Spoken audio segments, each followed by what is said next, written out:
Hi guys, and welcome to Total Technik. Today we're working on the Audi Q7. This is the 4L model, and in this particular video today we are going to be showing you how to do a fluid change for your front diff. Let's do it. So to gain good access to our front diff here, we're going to need to get rid of both our Gearbox Undertray and also the Engine Undertray just there as well.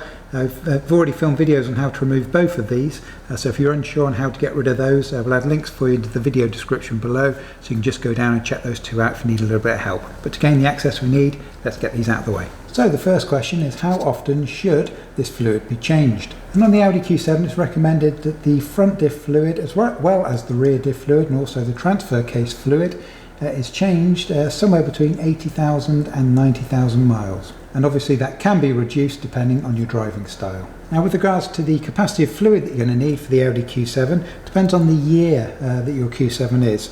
The 2007 through to 2013 generally takes 1 litre, and the 2014 to 15 takes a little bit less, around 0.8 litres. And that's a little bit annoying, especially if you have an older one. This one we're working on today is a 2012. Because you want to make sure that you've got a little bit more fluid. So we've got a 1 litre container here, but we've had to get 2 of them, 2 litres of it, just to make sure we've definitely got enough to do the job. And with regards to the fluid that we use here for the Q7, what we'll do is we'll put on screen for you the part number for the genuine Audi VW fluid. Of course you don't have to use that genuine fluid, it can be quite expensive. There are lots of other alternatives on the market. Here are just a couple of examples. What you need to make sure that it's fully synthetic, 75W90, and most importantly of all, it must conform to the GL5 specifications. So if you read through some of the fine print, usually on the front somewhere or on the fine print on the back, just make sure that whatever you're putting in definitely conforms to GL5. Another important factor we need to consider whilst doing this job is going to be access. Now it's not too bad on the Q7 because the Q7's a fairly large SUV, and so you can crawl underneath generally, and the access isn't too bad. If you have the air suspension option fitted on your Q7, of course, to get that right up to its maximum setting, that's going to give you an extra 2 or 3 inches of extra space as well. But if you do find that it's a little bit too cramped and you can't really gain the access that you need, then the only option is going to be to lift the vehicle. Unfortunately, when you're doing these kind of jobs, as you see as we move down the process further in the video, this is wholly reliant on gravity.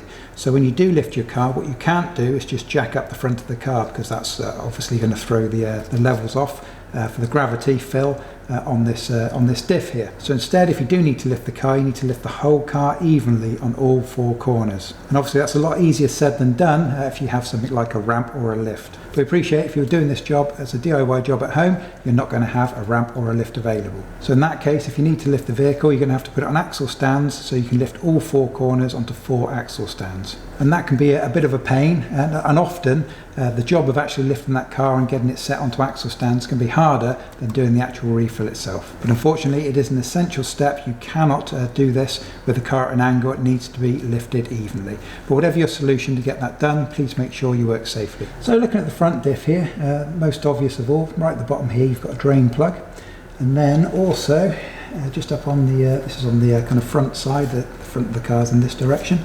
There's the fill port just up there. So we've got the fill port there and the drain port there. And the way that this works is really simple. This is filled with fluid, and what you'll do, as you'll see as we move through the process, is we will take out this plug, drain all the fluid out, and then you're going to refill it until the fluid starts to come out of the fill port there. And then once it starts to come out of the fill port at the top, we've reached the correct level. And that's why the car has to be lifted evenly. You can't just jack up one end of it, because it's all to do with gravity. So we've now identified our fill port and our drain port, and we need to get stuck in and get the fluid drained. And so you may be thinking, okay, well, what I'll do is I'll undo this and get this fluid out. But you should never touch this drain plug until you know that your fill plug can definitely be removed. The reason being is if you go ahead and you take this drain plug out, drain all of the fluid out, and then you come up to this one and then try and undo your fill plug, and something goes wrong, maybe it rounds out or you just can't get it out, and there's a problem getting that plug out, then you are essentially stuck because you've drained all your fluid out, you've got no way to put it back in. And so you've now got a car that can't run and can't be driven. So it would have to be towed to your local garage, and it's going to be an absolute nightmare. And that's a headache that you don't need. So before you ever touch the drain plug on any of these kind of gravity fill systems, you should always make sure that you undo the fill plug first, just to make sure that there's no problems there. Once you know that that one, your fill plug, is good, then we can look at the drain. Another good idea is just to give the centers of these plugs just a bit of a clean out, just using a metal hook tool here, especially if you've got any corrosion or anything like that, or dirt in them. These aren't, these are both really clean, so there's not really any problems there. If you have any dirt in there, it's always a good idea just to get rid of it using the hook tool, so that when you come to put your hex bit up inside that plug, it goes in right to the very end. What you don't want to do is have it filled with dirt and you just kind of push it in halfway, and then you try cranking it off and it rounds off because you're only halfway in there. That can be an absolute nightmare. So on any of these kind of fittings, it's always best to make sure that you can get that hex bit right in as deep as it possibly can, avoid as many problems as you can. Just give it a bit of a clean out first. Like I said, these are good, but yours might not be. And also, again, if yours have got lots of dirt or corrosion around them, it's sometimes a good idea just to rub the tip of the hook tool just gently, not too hard, just around the outside, just to break that seal. Again, these are really clean, so I wouldn't do it on these normally, but it's always a good practice, especially if yours are kind of gunked up with dirt or kind of used oil or that kind of thing. Likewise, I've got some penetration fluid here. I'm just going to put a little bit of that on there. Again, like I mentioned before, these are really clean, so I don't really need to do it at all, but I'm just using this as an example.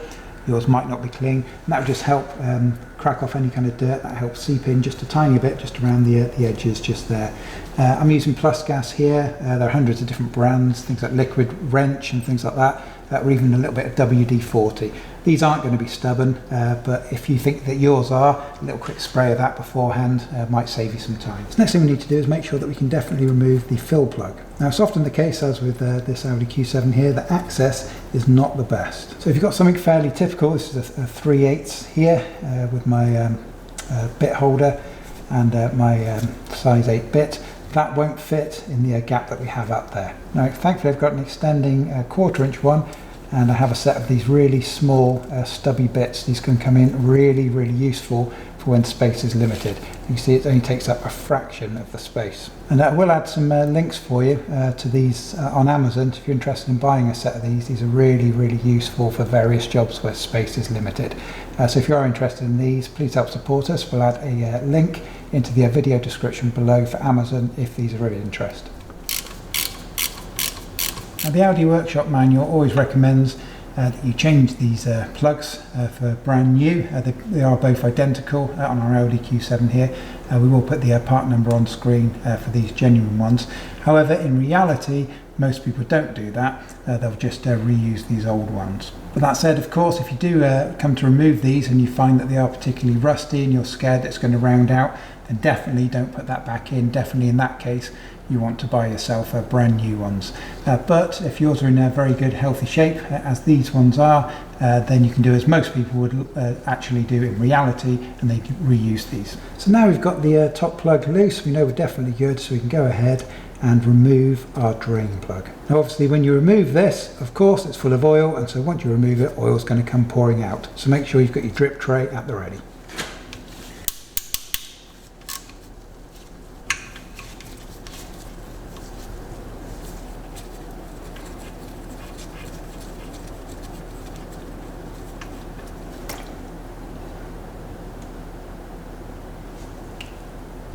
So we've left this now for 6 or 7 minutes, and as you can see we're down to the very slowest of drips, so we're job done. So what we're going to do is give this a bit of a clean up and get rid of any of this excess here, and then we're ready to refit our drain plug. And reinstall your plug. So now you want to grab your torque wrench and torque this up to the correct specification, which on our Audi Q7 here is 35 Newton meters. So looking at access for this, it's not too bad on the Q7. So what we can do is we can put our bottle up into this space here, and that would bring us through to near the hole just there. Now what I'm going to do, in addition to using the bottle, I've got a short piece of plastic tubing. So what I'm going to do is I'm going to insert this into the fill hole, and that gives me a little bit of flexibility, a little bit of movement on the other end, so I can line my bottle up a little bit easier. And when you put this into the hole, most tubing is stored on a roll, so it always ends up with a natural bend. It always ends up bending in one direction. So when you put that in the hole, you want to make sure that that is facing downward, because if you did it upwards, then what would happen is as you put that oil in, it would run back down the tube and start to come back out of the hole. It might give you a false reading. You might think that that it's full and it's not. Whereas if you put it down, it'll come out at the end and actually have to come all the way over and properly overflow. So just make sure if it does have a bend in it, which it likely will have, that goes downward.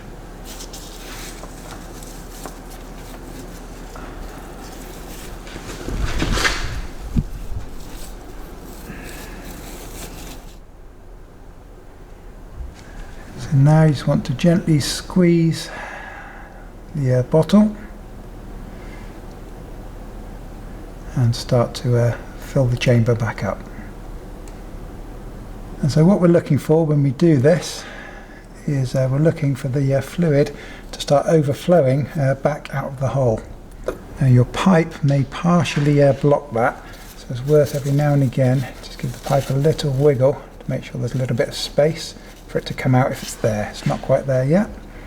But when you get to a level and you fill this up enough, the fluid will just start to drip out from the bottom of the hole there.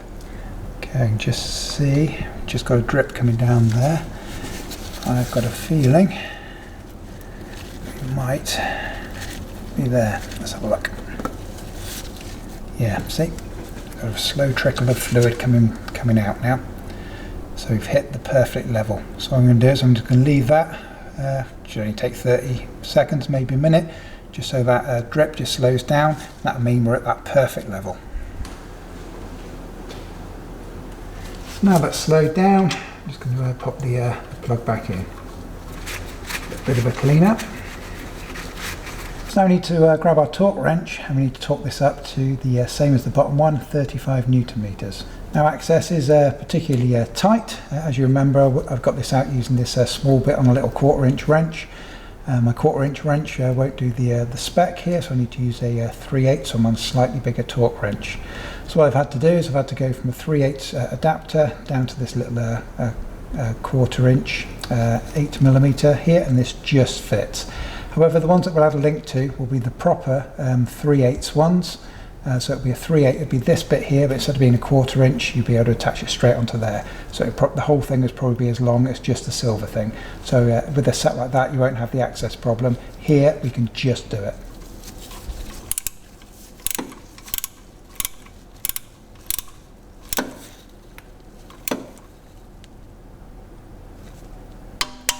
Now again, just give it a good clean up, because you want to make sure these aren't leaking.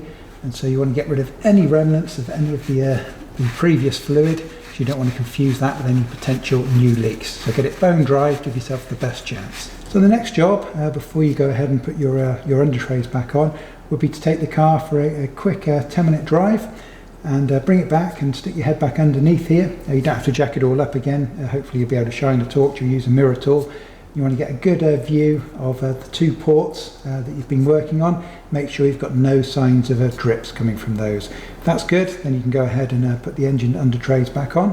And when you put your engine undertrays back on, make sure that there's no kind of old oil drips or anything on the underside of them, because over the next few days you're going to be keeping an eye out for any potential oil drips. And of course, if you've got old oil drips, that's just going to confuse matters. So make sure the undertrays on the underside of them are nice and smooth. Now sometimes you can, like this one here, you can actually see this without removing the undertrays. And so in a day or two, once you've done a bit more driving in the car, again it's worth sticking your head under here with a torch and maybe a mirror tool and seeing if you can see both of these, just to make sure that you're not seeing any signs of leaks. And assuming that you're still bone dry after a couple of days driving, you can consider that job done. So that's it. That is how to change the fluid in your front diff. If this video has been entertaining or helpful in any way, we always ask to please take 1 second out of your busy schedule just to hit that like button for us. Also, please consider subscribing. We've got loads more great Audi and VW DIY content on our YouTube channel just waiting for you to check out. We appreciate it. We will see you again.